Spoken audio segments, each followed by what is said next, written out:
Thank you for tuning in to the SEC Recap Podcast. Every week, it's great to be in the SEC. I am your host, Ben Warren. Don't forget to follow us on Twitter at SEC Recap. And if you're here on YouTube, thanks again for being here. Go ahead and hit that thumbs up, smash that like. My goal is always to get 10 to 20 likes. We've been eclipsing that. So let's say 20 to 30. I want to get 20 to 30 likes on every video. You guys have been amazing. I appreciate it. Originally, my goal, or at least during football season, I was doing a couple episodes a week. It is harder to crank out the same number of episodes with a little bit less going on. I know, basketball is in full swing. I don't really cover basketball the same way that I like to cover football. So I'll still hit on some scores. And as we get into the SEC tournament and March Madness, we'll ramp that up a little bit more. But I've always loved talking about football the most. So I'm back with yet again the companion episode to last week's episode where I covered how I think each SEC East team will finish in the 2023 season. Today, I will cover how I think each SEC West team will finish next season. But first, let's talk some hoops.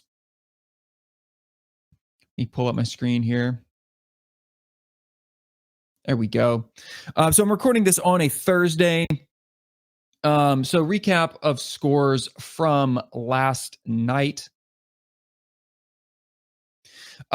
Georgia going on the road to Tennessee. Vols taking care of business 70-41. They held an SEC opponent to 41 points. Zakai Ziegler, 11.7 assists, 4 steals. And for Georgia, Moncrief had 6 points, 8 rebounds. Just a dominant performance from Tennessee. The kind of stuff Vols fans want to see. You'd really love to have that Kentucky game back, but that is water under the bridge. Vols looking strong. Speaking of the Vols, I think they have a big game coming up this Saturday. Let me double check, make sure here. Yeah, they got the Texas Longhorns coming to town. That'll be a top 10 matchup. Number 10, Texas at currently number 4, Tennessee. Texas 17-3. They are 3-1 away. Tennessee 17-3 as well. They are 9-1 at home. That lone loss this season again. Like I said, that Kentucky loss, which I know they love to have back. Mississippi State crossing the border, going to Tuscaloosa to play number 2 Alabama. Alabama comes out on top. It was a close one, 66-63. Tide holds on and rolls on. I never really had a doubt about Alabama in that one. It was probably a little close for comfort. And, there's not a single team, I think, in the top 25. No. Every team in the top 25 has at least one loss. Purdue has a single loss. Alabama now has 2. Houston has 2. Tennessee has 3. Kansas State has 2. Arizona 3. Virginia 3. UCLA 3. Kansas 3. Texas 3. So there's no undefeated, at least that I can tell, team in the top 25 or thereabouts. So just Alabama looking a little human, but I still think they're the best team in the SEC and will definitely be a tournament contender. A team I talked about last week, Texas A&M. Last week I said quietly they were one of the best teams in the SEC this season. And they go on the road to Auburn, number 15 Auburn. They handle the Tigers 79-63. Radford had 30 points, 9 rebounds. Texas A&M is just playing really, really good basketball. They are 14-6 overall, but they are 6-1 in conference. So I look for them to continue having success. They have put it all together, playing really, really good basketball. And then Florida handled South Carolina. Gamecocks went down to the Swamp. Florida took care of biz 81-60. So currently in the SEC, I don't have it pulled up here to put on stream, but the SEC standings currently, number 2 Alabama is at the top of the SEC, followed by number 4 Tennessee. Then you have Texas A&M right over Auburn, number 3 and 4, followed by Kentucky at 5. Then Florida at 6, Mizzou 7, Vandy 8, Georgia 9, Arkansas 10, South Carolina 11, Mississippi State Bulldogs at 12, LSU Tigers at 13, and Ole Miss Rebels bringing up the rear end. They are the caboose of this train. At number 14, Mississippi State, LSU, Ole Miss, all 1-7, South Carolina 1-6 in conference. All right, moving on. Other news, football news. As we segue into football, Josh Heupel at Tennessee getting a big time new contract. Contract extension through 2029 that includes annual pay of $9 million a year plus incentives. Makes him one of the highest paid coaches in college football. That contract is $8.725 million in supplemental pay and a base salary of $275,000. So in the SEC, that ties him with 5th. This is from 247 Sports. I've got it up on the YouTube stream. If you're watching on YouTube, if you're listening in audio form, I'll spoon feed it to you. By the way, if you like to listen in audio form, you don't like YouTube, you can go to Spotify where you have the option to watch the video version or listen to the audio, just in case you don't mess around with YouTube. But anyway, so Nick Saban is still the top paid coach in the SEC. Makes $11.7 million a year. Where was it? There we go. Kirby Smart at number 2, $11.2 million a year. And both of those obviously well-deserved. When you're national championship contenders perennially, you earn the biggest bucks. Coming in at 3rd, tied for 3rd, technically Brian Kelly at LSU, $9.5 million. And I just read a report today. I didn't have time to dig into it before I sat down to record this, that he was actually overpaid by about $1 million this past year. So I'm assuming that means they paid him $10.5 million instead of the $9.5 million that has been listed. Also tied for 3rd, Jimbo Fisher, Texas A&M. We know he's got that massive buyout, $85 million now. I think it goes down a little bit, but he's still raking in $9.5 million a year. And then tied for 5th, Lane Kiffin at Ole Miss. He's making $9 million coming off that 10-win regular season. The first ever in program history. He got that big bump in December of 2021. So Lane Kiffin is making his. And so that puts Josh Heupel right there at the number 5 spot as well in the SEC, $9 million. So that's one of the 10 highest paid coaches in college football. That's coming off of their 10-2 regular season, capped off by an Orange Bowl win over Clemson. Vols fans ecstatic. And what this suggests to me is that Tennessee is saying, we have our guy. I think because this is the first time they have ponied up, or it's even been talked about, rumored, whispered beforehand that they were ready to pony up this kind of cash for a head coach. It's been a long time. This is a big time signal from Danny White, the AD, Donnie Plowman, the chancellor, this whole athletics program, that they think Josh Heupel is the right guy. And I think it's hard to disagree with that. I mean, coming off of the first win over Alabama, especially in Knoxville, we all remember what a sight that was, a stunner 52-49 with the wobbly field goal kick at the end. That was huge. Beating Florida also at home for the first time in, I think it'd been 7 years. Huge win on the road at LSU in Death Valley. And then capping it off with that Orange Bowl win down in Florida. I think well-deserved, and it's the right move for Tennessee here. All right, guys, let's move into the meat and potatoes of this episode. How I think each SEC West team will finish in 2023. If you haven't seen my video for the SEC East, that's already posted. It's up on the channel. Go give that a watch. That one ran a little long. My goal is to make this one significantly shorter. And I've also got it done in a different format here. So I'm kind of giving away the goods by showing y'all this before I talk you through it. But I went away from that grid format that I used last week that was just kind of hard to see on screen. And I'm moving to just the team by team schedule. And so my key for the most part is the same. Green is what I think is a win. Red, I think, is a loss. And yellow is a toss-up. Now, these might differ just slightly, especially for these crossover games where we have an SEC East versus SEC West. That last week I might have called a toss-up. This week I might have, said it's going to swing one way or the other.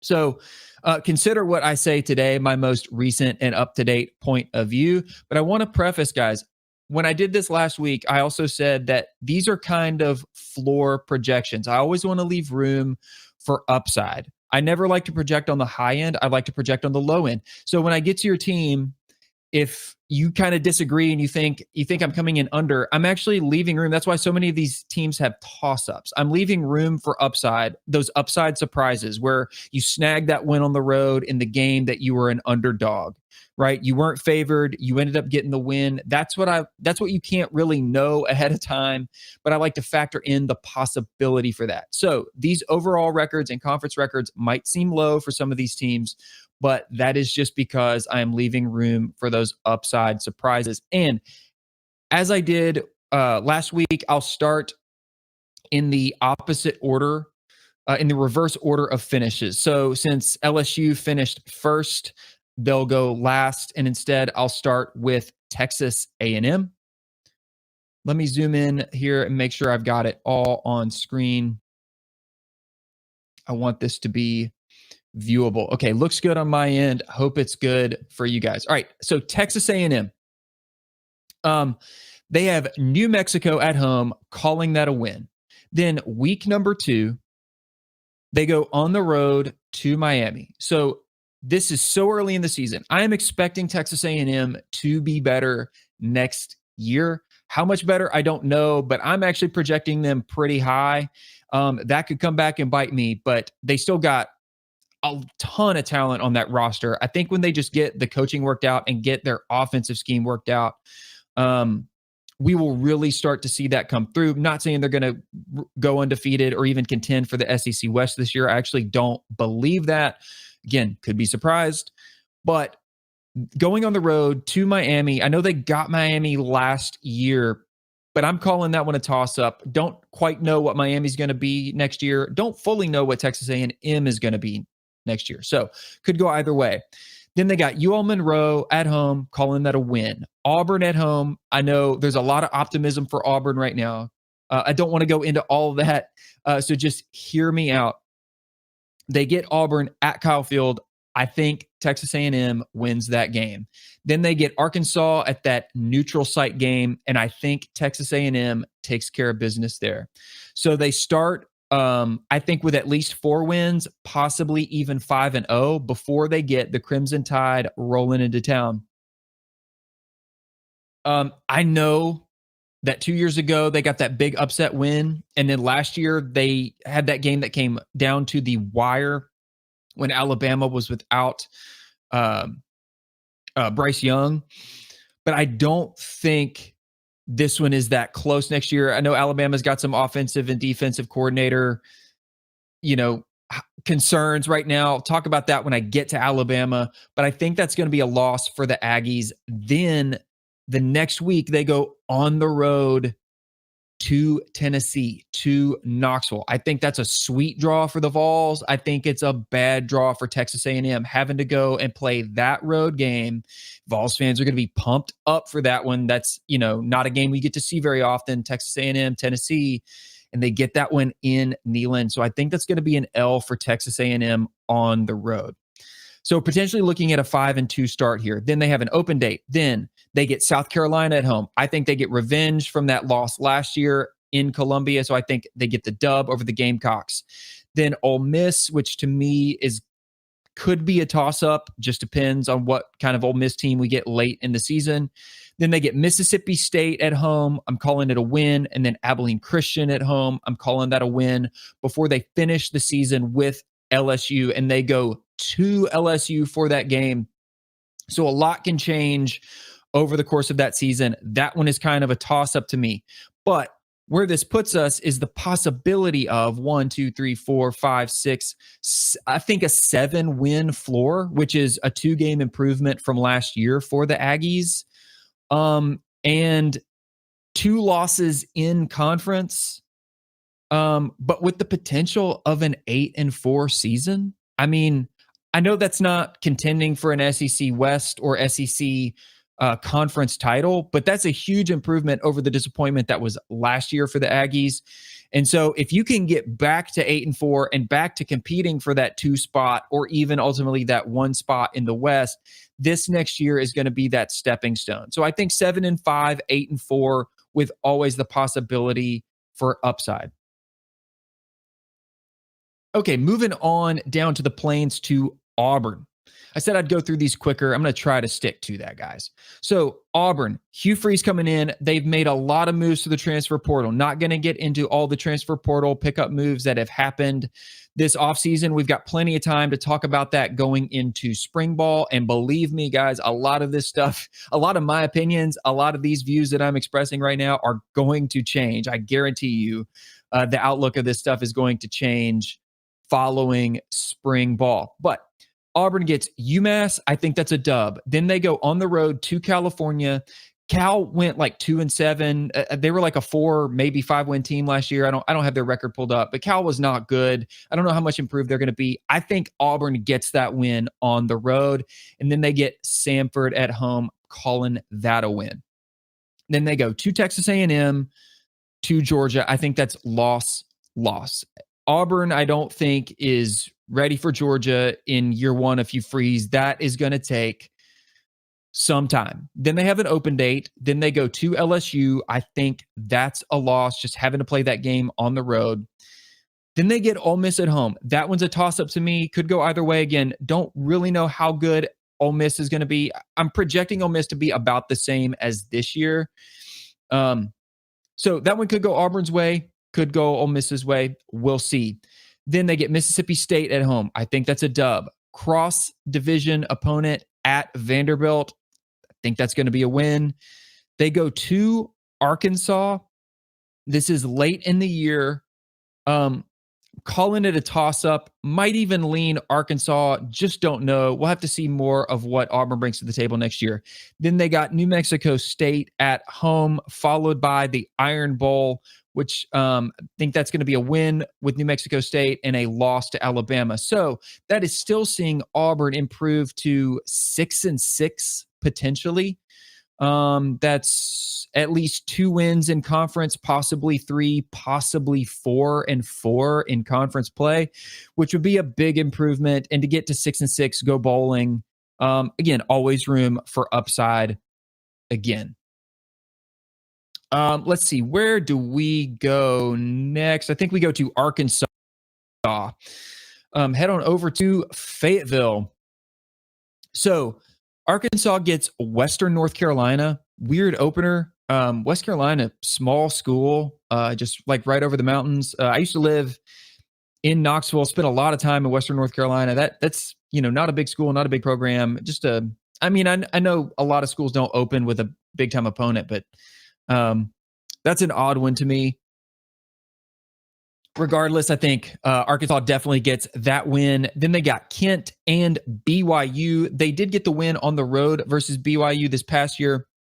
So I think that's win to open the season. Then they go on the road at LSU, neutral site game versus Texas A&M, at Ole Miss, at Alabama.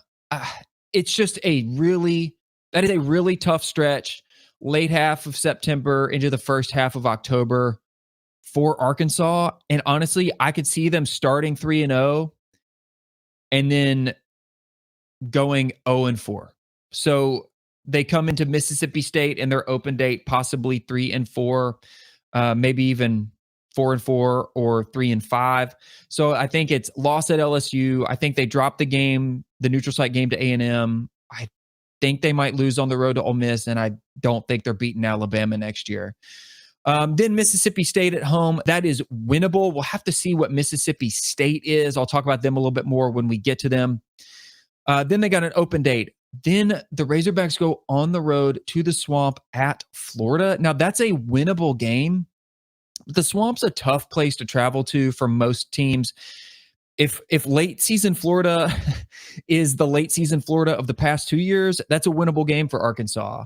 But if late season Florida next year is good, then, that could be a loss for the Razorbacks.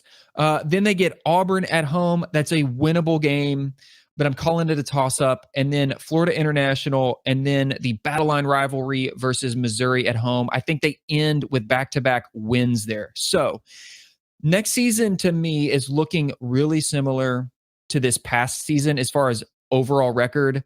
I kind of see Arkansas finishing 6-6, wins over West Carolina, Kent, BYU, Florida International, Missouri, and then winning 1 or 2 of Auburn, Florida, Mississippi State. Those 3 toss-ups there, I think they win 1, possibly 2 of them. So they end up with a couple conference wins, 6-6 overall. They go bowling again, but that middle stretch, man, that is so tough. At LSU, neutral site, Texas A&M, at Ole Miss, at Alabama. I mean, nobody envies that. It's just really hard. So that's it for the Razorbacks. Let's look ahead to, I think, Mississippi State. So if you're looking at this is going to look like I'm a lot lower on Mississippi State than I actually am. The truth of it is, with the new head coach, Zach Arnett. Now, I know he's been there, so that's good continuity for them to have, but he's a defensive guy. He brought in a new offensive coordinator. They're not going to be running that same Mike Leach air raid offense. So until we know what they look like, maybe spring ball and fall camp, it is really hard to project what Mississippi State is going to be next year. I think defensively, they'll be solid. They had a pretty tight defense this past year. But we're going to have to see what happens with that offense. There's just too many questions right now for me to definitively say that they go 6-6, 7-5, 8-4. So while I'm not down on Mississippi State, understand that I can't project them at the same level that they finished this past season, 8-4, with all of the changes, the offensive overhaul, and the new head coach. They lost, one of their top receivers, Robert Thomas. He went to Georgia. So a lot of stuff ending up differently, going to shake out a little bit differently for Mississippi State. Anyway, here we go. They got Southeastern Louisiana at home, followed by Arizona at home. I think those are winnable games. I'm having them go win-win. They get LSU at home. I think they drop that game. That's a loss. They go on the road to South Carolina. That's a bigger road game than it might seem like. And because that game is at South Carolina, I lean toward the Gamecocks on that one. I'd have to go back and watch my SEC East episode to see, but I'm pretty sure I went South Carolina for that game. That's just a tough road game. Then they get Alabama at home, calling that a loss. Then Western Michigan at home, calling that a win. So they start the season through October 7th in their open date, 3-3. And then what happens the back half of the season right now is anybody's guess. They go to Arkansas. It's a toss-up to me. They go to Auburn. I think that's a loss. They get Kentucky at home. I expect Kentucky to be way better next year. They got a good quarterback coming in. They got Liam Cohen coming back as OC. I think that offensive line will improve. Kentucky of next year will not be Kentucky of last year, and that's going to be a tough game. I actually lean Kentucky in that matchup, even though I have it listed as a toss-up here. Then they go to Texas A&M. I think that's a loss. They get Southern Miss at home. Southern Miss is a good squad usually for that conference, but I think Mississippi State wins that one, and then they get the Egg Bowl. That one kind of is always a toss-up to me. I'm not ready to say that goes Mississippi State's way just because they won it last year. So I do not have Mississippi State on here with a solid SEC win. I am confident they'll get one or two. I just don't know which ones those will be. It could be at South Carolina. I don't think so. It could be at Arkansas. That one seems the most likely. Maybe the Egg Bowl at the end of the season. Ole Miss really struggled down the stretch last season. Their offense was just too predictable. But again, I think they'll be better next year. So who knows? So my overall projection for the Bulldogs is maybe 2-6 in conference. I know you guys probably don't love hearing that, but that leaves some room for upside, and then maybe 6-6 overall. I've got 4, I think, definite wins here, and then they just need to win 1, 2 of Ole Miss, Kentucky, South Carolina, maybe Auburn. Who knows? I definitely don't think they're out of the Auburn game, but I think I lean Auburn at Auburn in that one. So they could go bowling next year. I do think they take a step back. They're a little bit of a sell for me from last season. All right, going up to Ole Miss, the Rebels. I think Ole Miss opens up their season 3-0. They got Mercer at home. They go to Tulane. I know Tulane was really good this year. They need to be careful with that game on the road, but I think that's a winnable game, especially early in the season. Then they got Georgia Tech at home. I think they can go 3-0 until they travel to Tuscaloosa to Alabama. And so I think they end up 3-1 with the loss to the Crimson Tide. Then they get LSU at home. Could be a toss-up, but I lean LSU. And then the Rebels get the Razorbacks at home, and I think that's a winnable game. So they go into their open date, October 14th, 4-2, not shabby. And then the back half of the season looks a lot like the front half to me. Couple wins, couple toss-ups, but they get Georgia as their crossover. So they go to Auburn. That's a toss-up, but I think Ole Miss can win that game. They get Vanderbilt as their cross-division matchup this year at home. That's a win. They get Texas A&M at home. I know they won that game last year. I think Texas A&M will be better, so I'm calling it a toss-up. And then they go to Georgia. That's an L. Then the Rebels get UL Monroe at home, followed by Mississippi State in the Egg Bowl. I think they win UL Monroe and Mississippi State. The Egg Bowl could go either way. So I'm looking at a 6-6 floor for the Rebels. And then they just win a couple out of Mississippi State or Auburn or even Texas A&M. And they could end up 7-5, 8-4, again, on the low end, right? So I'm saying 6-6 as the floor, reasonably 7-5, 8-4, most likely where the Rebels finish up. All right, let's go up to Alabama, because they did finish behind LSU this past season. Now, this is really tough for me. Alabama lost their OC and their DC. Bill Belichick is headed up to New England, and Pete Golding left. I don't have it in front of me where he took off to, but a lot of big names popping up for OC and DC hires. I have no doubt Nick Saban will get somebody good. As far as defensive coordinators, Jeremy Pruitt, former Vols coach, has been talked about. There's, speculation that he's subject to a show cause penalty by the NCAA for that recruiting scandal while he was at Tennessee. So don't know, but he's probably the best candidate. He won a title with Saban. Glenn Schumann has been talked about. Georgia's co-DC would be a pretty good candidate. And then Todd Grantham, who I think has been a defensive analyst with Alabama. He's also been a defensive coordinator at Georgia. He's also been at Mississippi State and Florida.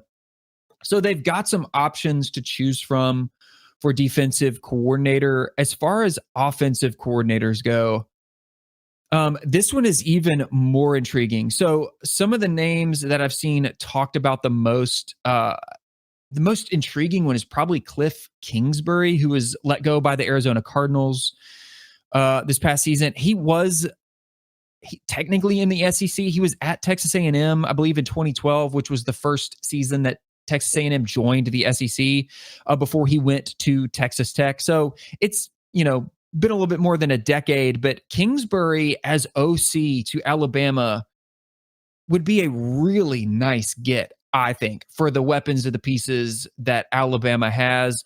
I've also heard Jeff Lebby be talked about. He's the OC at Oklahoma. He was Ole Miss's offensive coordinator in the 2020-2021 season, but he just got to Oklahoma. No idea if he'd be interested in leaving. So stay tuned. I'm excited to see what shakes out there. However, even though they're hiring an OC and a DC, I am still really bullish on Alabama next year, maybe even a little bit more so than a lot of other people. Now, I'm not going to predict them. I can't reasonably predict them to go undefeated. They might. Listen, Alabama fans, if you're watching that, I know how I can hear y'all typing in the comments already. There's a very good possibility that Alabama goes undefeated next year. But there are still questions. Who do they get at OC? Who do they get at DC? How does that work out? Again, all of this is subject to change after spring ball and fall camp. We'll know a lot more clearly what we expect them to be. However, just because I don't expect them to go undefeated doesn't mean I don't think they can. They have a really good shot with just a couple toss-up games, as you can see here if you're watching on the YouTubes. So they get Middle Tennessee at home. That's a win. Then they get Texas at home. Now, what's Texas going to be next year? Are they going to be the same? Are they going to improve? That was a wild game last season. But if we get anything close to that next year, that's going to be a toss-up game. But I lean Alabama. I think Alabama is going to be favored in every single one of these games next season unless something catastrophic happens. But I'm calling that a toss-up just because I got to throw something different in there. I can't have green across the board for the tie. I just can't do it. Can't do it. I might have it going into next year. I might. Then they go to South Florida. That's a dub. They get Ole Miss at home. Think that's a dub. At Mississippi State, dub. At Texas A&M, okay, record scratch. Like I said with Texas A&M, I know how close that game has been the past 2 years. I don't think that's going to be the case next year. I expect Texas A&M to be better, but I expect Alabama to be better as well. I know they got questions at quarterback. I do too. However, I think they get that win in College Station. Then they get Arkansas at home, dub. Then they get Tennessee in Tuscaloosa. I as good as I think Tennessee is still going to be next year, they're going to take a step back. So that's a tough road game for the Vols coming off of that, that Cloud9 victory in Knoxville last season. Don't think you get that on the road this year. That one's going to go to the Tide in 2023. Then they got an open date on October 28th. Then LSU at home. LSU beat them last year. I have it labeled as a toss-up, but again, I think Alabama will be favored in that game, especially at home. Then they go to Kentucky. Kentucky gets Alabama as their cross-division draw. That's a win. They get UT Chattanooga at home. That's going to be a win. And then they go to Auburn for the Iron Bowl. I think they end with the win. So my absolute floor for Alabama next year is 10-2. And realistically, it's probably 11-1 with the upside being they go undefeated. I mean, I can definitely, if they get past Texas next year, or when they get past Texas, there's not a game I even question. I mean, you could say Tennessee, but I don't see it. I don't see that one. LSU would be the first one that I question all the way in November. So they get through Texas. To me, they got a pretty easy road. I mean, I know nothing comes easy in the SEC, all the way to LSU. That's the only one that I would have circled after that, even though I think Kentucky will be better and they get, they go on the road. It's Alabama and Kentucky, they don't play Alabama perennially, so they don't understand. But man, yeah, 10-2 as the floor, upside is you're undefeated. I mean, that's exactly where the Crimson Tide wants to be, no doubt about it. All right, let's wrap up here with last year's SEC West champs, LSU Tigers. I am I'm kind of a hold on LSU going into next year. They start their season as they did last year with technically a neutral site game. Last year, that neutral site game was in New Orleans, which was basically a home game for LSU. Next year, it's in Orlando, which is a short road trip for Florida State.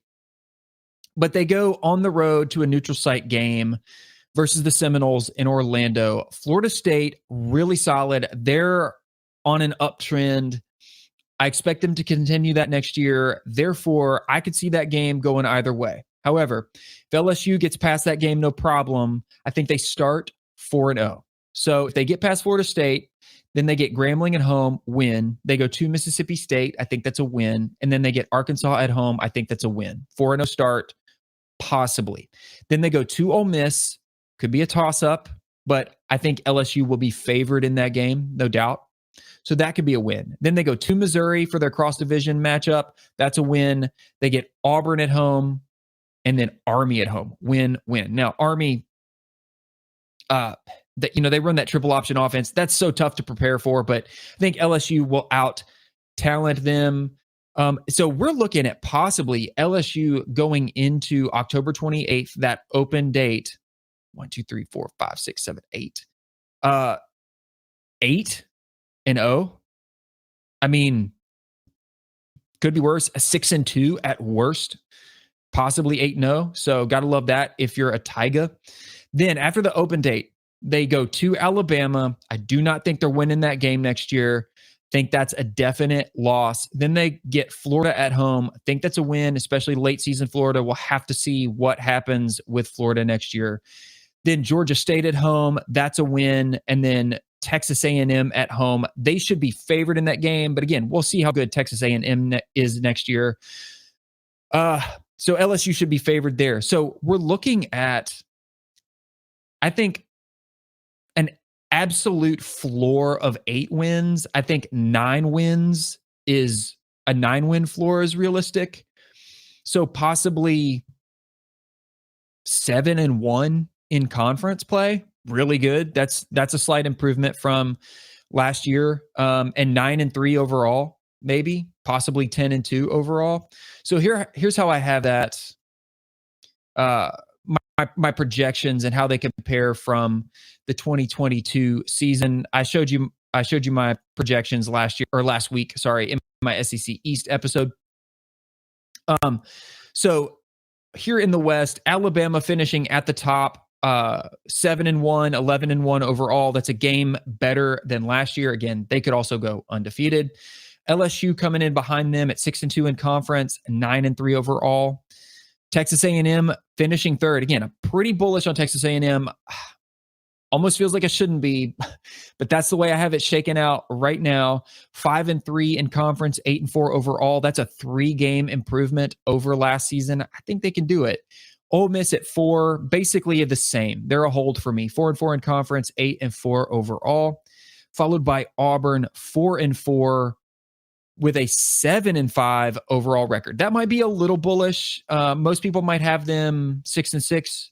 For me, this is a 2-game improvement. I think it's doable.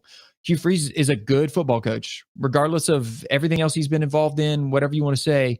He's a good football coach, and he's made some good moves in the portal, and he's going to have that offense clicking.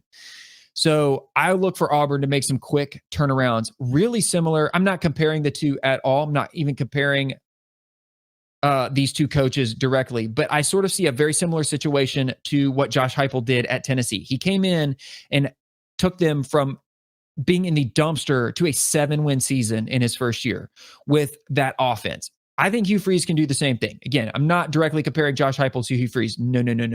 Not what I'm saying. I'm not even directly comparing Auburn to Tennessee, but I could see Hugh Freeze doing the same kind of thing at Auburn that Josh Heupel did for Tennessee, turning it around really, really fast. All right.